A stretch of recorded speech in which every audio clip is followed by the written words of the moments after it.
ಇದೇ ತಿಂಗಳ 26ನೇ ತಾರೀಕಿನ ದಿನ ಈ ಒಂದು ಮಹಾಶಿವರಾತ್ರಿಯ ಮಹಾಪರ್ವ ಆರಂಭ ಆಗಿ ಕಮ್ಮಸಂದ್ರ ಅಗ್ರಹಾರ ಶ್ರೀ ಕಾಶಿ ವಿಶ್ವನಾಥ ಸ್ವಾಮಿಯ ಕ್ಷೇತ್ರದಲ್ಲಿ ನಡೆಸ್ತಾ ಇರತಕ್ಕಂಥದ್ದಾಗಿದೆ. ಶಿವರಾತ್ರಿಯ ದಿನ ಬೆಳಗಿನಿಂದ ಪ್ರಾರಂಭವಾಗಿ ಪ್ರಾತಃ ಕಾಲದಲ್ಲೇ ಅಭಿಷೇಕಗಳು ಪ್ರಾರಂಭವಾಗ್ತವೆ. ಹಾಗೆ ಲಿಂಗ ಪುರಾಣದಲ್ಲಿ ತಿಳಿಸಿರುವ ಹಾಗೆ ಸಹಸ್ರಲಿಂಗ ಪೂಜೆ ನಡೆಸುವಂಥದ್ದಾಗಿರುತ್ತೆ. ಗಿರಿಜಾ ಕಲ್ಯಾಣದ ನಂತರದಲ್ಲಿ ಭೋಜನದೊಂದಿಗೆ ಅದು ಮುಕ್ತಾಯವಾಗುವಂಥದ್ದು. ಶಿವರಾತ್ರಿ ಶಿವನ ಭಕ್ತರಿಗೆ ಇದೊಂದು ವಿಶೇಷವಾದಂತಹ ದಿನ. ಹಿಂದೂಗಳ ಪಾಲಿಗೆ ಇದೊಂದು ಹಬ್ಬದ ದಿನವೂ ಕೂಡ ಹೌದು. ಶಿವರಾತ್ರಿ ದಿನದಂದು ಕೈಲಾಸವಾಸ ಪರಶಿವನನ್ನ ಕೋಟಿ ಕೋಟಿ ಜನರು ಭಜಿಸಿ ಪೂಜಿಸ್ತಾರೆ. ಶಿಶಿರ ಋತುವಿನ ಮಾಘ ಮಾಸದ ಕೃಷ್ಣ ಪಕ್ಷ ಬಹುಳ ಚತುರ್ದಶಿ ಎಂದು ಬರುವಂತ ಶಿವರಾತ್ರಿಯ ದಿನ ಭಕ್ತಾದಿಗಳು ಶಂಭೋ ಶಂಕರನನ್ನ ನೆನೆದು ಪುನೀತರಾಗುತ್ತಾರೆ. ತನ್ನನ್ನ ನಂಬಿದಂತಹ ಭಕ್ತರ ಇಷ್ಟಾರ್ಥಗಳನ್ನ ಪೂರೈಸುವಂತಹ ಶಿವರಾತ್ರಿ ಎಂದು ವಿಶೇಷವಾಗಿ ಪೂಜಿಸಲ್ಪಡ್ತಾನೆ ಮತ್ತು ವಿಶೇಷವಾದಂತಹ ಪೂಜೆಗಳನ್ನು ಕೂಡ ಇಡೀ ದಿನ ಆಚರಿಸಲಾಗುತ್ತದೆ. ಈ ಬಾರಿ 27ರಂದು ಶಿವರಾತ್ರಿ ಇದೆ. 26ರ ಮುಂಜಾನೆಯಿಂದಲೇ ವಿಶೇಷವಾದಂತಹ ಪೂಜೆಗಳು ಎಲ್ಲ ಶಿವನ ಮಂದಿರಗಳಲ್ಲಿ ನಡೆಯುತ್ತದೆ. ಆ ಒಂದು ಶಿವರಾತ್ರಿ ಆನೇಕಲ್ ಪಟ್ಟಣಕ್ಕೆ ಸಮೀಪದಲ್ಲಿರ್ತಕ್ಕಂಥ ಕಮ್ಮಸಂದ್ರ ಅಗ್ರಹಾರದಲ್ಲಿನ ಶ್ರೀ ಕಾಶಿ ವಿಶ್ವೇಶ್ವರನಾಥ ಸ್ವಾಮಿಯ ದೇಗುಲದಲ್ಲಿ ವಿಶೇಷವಾದಂತಹ ವ್ಯವಸ್ಥೆಗಳನ್ನ ಮಾಡಲಾಗಿದೆ. ಇಡೀ ದಿನ ಈ ಒಂದು ಶ್ರೀ ಕಾಶಿ ವಿಶ್ವೇಶ್ವರನಾಥ ಸ್ವಾಮಿಯ ದೇಗುಲದಲ್ಲಿ ಪೂಜೆಗಳು, ಹಾಗೆ ಅಂದು ಹೇಗೆ ಶಿವರಾತ್ರಿಯನ್ನು ಆಚರಿಸಬೇಕು ಮತ್ತು ಇಲ್ಲಿನ ವಿಶೇಷತೆಯ ಬಗ್ಗೆ ಮತ್ತು ಶಿವರಾತ್ರಿಗಾಗಿ ವಿಶೇಷವಾದಂತಹ ಸಮರೋಪಾದಿಯಲ್ಲಿ ಎಲ್ಲ ಸಿದ್ಧತೆಗಳನ್ನ ಇಲ್ಲಿನ ಆಡಳಿತ ಮಂಡಳಿ ಕಮ್ಮಸಂದ್ರ ಅಗ್ರಹಾರದಲ್ಲಿನ ಶ್ರೀ ಕಾಶಿ ವಿಶ್ವೇಶ್ವರನಾಥ ಸ್ವಾಮಿಯ ದೇಗುಲದಲ್ಲಿ ಏನೆಲ್ಲ ವ್ಯವಸ್ಥೆಗಳನ್ನು ಮಾಡಿಕೊಂಡಿದ್ದಾರೆ ಮತ್ತು ಭಕ್ತಾದಿಗಳಿಗೆ ಆ ಎಲ್ಲ ವಿವರಣೆಗಳನ್ನ ಇಲ್ಲಿನ ಪ್ರಮುಖ ಅರ್ಚಕರು ವಿವರಿಸಿದ್ದು ಆ ಪತ್ರಿಕಾಗೋಷ್ಠಿ ಎಲ್ಲ ವಿವರಣೆಗಳನ್ನ ನೋಡೋಣ ಬನ್ನಿ.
ಓಂ ಶ್ರೀ ಕಾಶಿ ವಿಶ್ವನಾಥೇಶ್ವರ ಸ್ವಾಮಿನೇ ನಮಃ.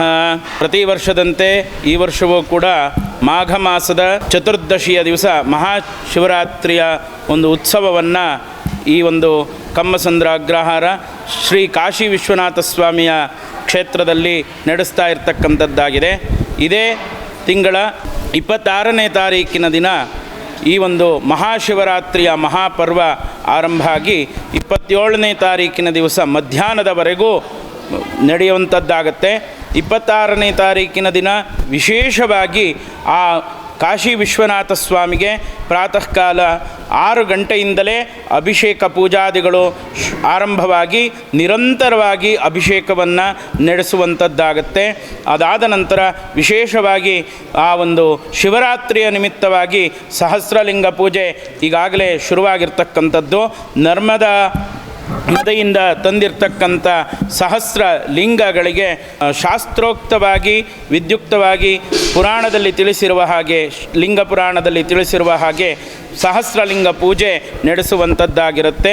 ಅದು ಕೂಡ ಆವತ್ತಿನ ದಿನ ವಿಶೇಷವಾಗಿ ಆ ಒಂದು ಪೂಜಾ ಕೈಂಕರ್ಯ ನಡೆಯುವಂಥದ್ದಾಗತ್ತೆ. ಹಾಗೆ ಅದಾದ ನಂತರ ವಿಶೇಷವಾಗಿ ಕಾಶಿ ವಿಶ್ವನಾಥನ ಅನುಗ್ರಹಕ್ಕೋಸ್ಕರ ಆ ದಿನ ಸಾಯಂಕಾಲ ಪ್ರತಿ ಯಾಮದಲ್ಲೂ ಸಾಯಂಕಾಲ ಆರಂಭವಾಗಿ ಪ್ರತಿ ಯಾಮದಲ್ಲೂ ಪೂಜಾ ಕೈಂಕರ್ಯಗಳು ಅಭಿಷೇಕ ಇತ್ಯಾದಿಗಳು ನಡೆಯುವಂಥದ್ದಾಗಿ 4ನೇ ಯಾಮದಲ್ಲಿ ಅಂದರೆ 26ನೇ ತಾರೀಕು ರಾತ್ರಿ 27ನೇ ತಾರೀಕು ಬೆಳಗ್ಗಿನ ಜಾವ 3 ಗಂಟೆಯಿಂದ 6 ಗಂಟೆಗೆ ಸಲ್ತಕ್ಕಂಥ ಚತುರ್ಥ ಯಾಮದಲ್ಲಿ 4ನೇ ಯಾಮದಲ್ಲಿ ವಿಶೇಷವಾಗಿ ಉಜ್ಜಯಿನಿಯಲ್ಲಿ ನಡೆಯುವಂಥ ಭಸ್ಮಾರತಿಯನ್ನು ನೀವೆಲ್ಲ ನೋಡಿರ್ತೀರ ಟಿ ವಿಗಳಲ್ಲಿ. ಅದೇ ರೀತಿ ಈ ನಮ್ಮ ಕ್ಷೇತ್ರದಲ್ಲಿ ವಿಶೇಷವಾಗಿ ಆ ಒಂದು ಭಸ್ಮಾರತಿಯನ್ನು ಮಾಡುವಂಥದ್ದಾಗಿರುತ್ತೆ. ಹಾಗೆ ಈ ಒಂದು ದೇವಾಲಯದ ಆವರಣದಲ್ಲಿ ಆ ಒಂದು ಪರಶಿವನ ಕಲ್ಯಾಣೋತ್ಸವವು ಕೂಡ 27ನೇ ತಾರೀಕು ಗುರುವಾರ ನಡೆಯುವಂಥದ್ದಾಗಿರುತ್ತೆ. ಹಾಗೆ ವಿಶೇಷವಾಗಿ 26ನೇ ತಾರೀಕು ಬೆಳಗ್ಗೆ ಕೋಲಾಟ ನಡೆಯುವಂಥದ್ದು, ಸಾಯಂಕಾಲ ನೃತ್ಯ ರೂಪಕ ಸಂಗೀತ ಭಕ್ತಿಗೀತೆಗಳ ಸೇವೆ ಇದೆಲ್ಲವೂ ಕೂಡ ನಡೆಸುವಂಥದ್ದಾಗಿರುತ್ತೆ. ಹೇಗೆ ಶಿವಪುರಾಣದಲ್ಲಿ ಮತ್ತು ಲಿಂಗ ಪುರಾಣದಲ್ಲಾಗಲಿ ಅಥವಾ ವಿಶೇಷವಾಗಿರ್ತಕ್ಕಂಥ ಎಲ್ಲ ಪುರಾಣಗಳಲ್ಲಿ ಹೇಳಿರ್ತಕ್ಕಂಥ ಋಷಿಮುನಿಗಳು ಹೇಳಿರ್ತಕ್ಕಂಥ ಈ ಮಾಘ ಮಾಸದ ಮಹಾಚತುರ್ದಶಿಯಂದು ಮಹಾಶಿವರಾತ್ರಿಯ ಒಂದು ಪರ್ವಕಾಲ ಇದೆ. ಅದು ಈ ಸಾರಿಯಂತೂ ತುಂಬ ವಿಶೇಷವಾಗಿರ್ತಕ್ಕಂಥದ್ದಾಗಿರುತ್ತದೆ. ಯಾಕೆ ಅಂತಂದರೆ ಗ್ರಹಸ್ಥಿತಿಗಳು ಕೂಡ ಒಂದಾದ ನಂತರ ಒಂದರಂತೆ ಪರ್ವಕಾಲದ ನೇರ ಒಂದು ಅಸ್ಟ್ರಾನಮಿ ಪ್ರಕಾರ ಹೇಳುವಂಥದ್ದಾಗತ್ತೆ. ನೇರ ಸ್ಥಿತಿಯಲ್ಲಿ ಇರುವಂಥದ್ದ ಒಂದು ಸ್ಥಿತಿ ಇರುತ್ತೆ ಅಂತ ಹೇಳ್ತಾನೆ. ಅಂಥ ಒಂದು ಪರ್ವಕಾಲದಲ್ಲಿ ಒಂದೊಂದು ಜಪಕ್ಕೂ ಕೂಡ ಅಥವಾ ಒಂದೊಂದು ಮಾಡಿರ್ತಕ್ಕಂಥ ಒಂದೊಂದು ಸತ್ಕಾರ್ಯಕ್ಕೂ ಕೂಡ ಅನಂತವಾಗಿರ್ತಕ್ಕಂಥ ಫಲ ಉಂಟು ಅಂತಕ್ಕಂಥದ್ದನ್ನು ಶಾಸ್ತ್ರ ಹೇಳುತ್ತೆ. ಅಂತಹ ಒಂದು ಉಚ್ಚ ಮಟ್ಟದ ಒಂದು ಅತಿ ಉತ್ಕೃಷ್ಟವಾಗಿರ್ತಕ್ಕಂಥ ಫಲವನ್ನು ಕೊಡ್ತಕ್ಕಂಥ ಆ ಒಂದು ಈಶ್ವರನ ಶಿವನ ಆರಾಧನೆಯನ್ನು ಈ ಒಂದು ಸ್ಥಳದಲ್ಲಿ ಹಿಂದಿನಿಂದಲೂ ಮಾಡಿಕೊಂಡು ಬಂದು ಈ ವರ್ಷ ಇನ್ನೂ ವಿಶೇಷವಾದ ರೀತಿಯಲ್ಲಿ ಆ ಈಶ್ವರನ ಆರಾಧನೆಯನ್ನು ಕಾಶಿ ವಿಶ್ವನಾಥನ ಆರಾಧನೆಯನ್ನು ಮಾಡ್ತಾ ಇರ್ತಕ್ಕಂಥದ್ದಾಗಿರುತ್ತೆ. ಈ ಒಂದು ಆ ವಿಶ್ವನಾಥನ ಆರಾಧನೆಯಲ್ಲಿ ಎಲ್ಲರೂ ಕೂಡ ಭಾಗವಹಿಸಿ ತಮ್ಮ ಎಲ್ಲ ಕಷ್ಟ ಕಾರ್ಪಣ್ಯಗಳನ್ನು ದೂರ ಮಾಡಿಕೊಂಡು ಭಕ್ತಿ ಜ್ಞಾನ ವೈರಾಗ್ಯವನ್ನು ಕೊಡುವಂತೆ ಆ ಪರಶಿವನು ಅನುಗ್ರಹ ಮಾಡಲಿ ಅಂತ ಹೇಳಿ ಕೇಳ್ಕೊಳ್ತಾ ಎಲ್ಲರೂ ಹೆಚ್ಚಿನ ಸಂಖ್ಯೆಯಲ್ಲಿ ಬುಧವಾರ ಮತ್ತು ಗುರುವಾರದ ದಿನ 26ನೇ ತಾರೀಕು ಮತ್ತು 27ನೇ ತಾರೀಕು ಇಲ್ಲಿ ನಡೀತಕ್ಕಂಥ ಎಲ್ಲ ಆ ಶಿವನ ಆರಾಧನೆಯಲ್ಲಿ ಬಂದು ಭಾಗವಹಿಸಿ ಆ ಭಗವತ್ ಕೃಪೆಗೆ ಪಾತ್ರರಾಗಬೇಕು ಅಂತ ಹೇಳಿ ಎಲ್ಲರಲ್ಲೂ ಕೂಡ ಕೇಳ್ಕೊಳ್ತಾ ಇದ್ದೇನೆ. ಕಾಶಿ ವಿಶ್ವನಾಥ ದೇವಸ್ಥಾನ ಕಮ್ಮಸಂದ್ರ ಅಗ್ರಹಾರ ಆನೇಕಲ್ಲು.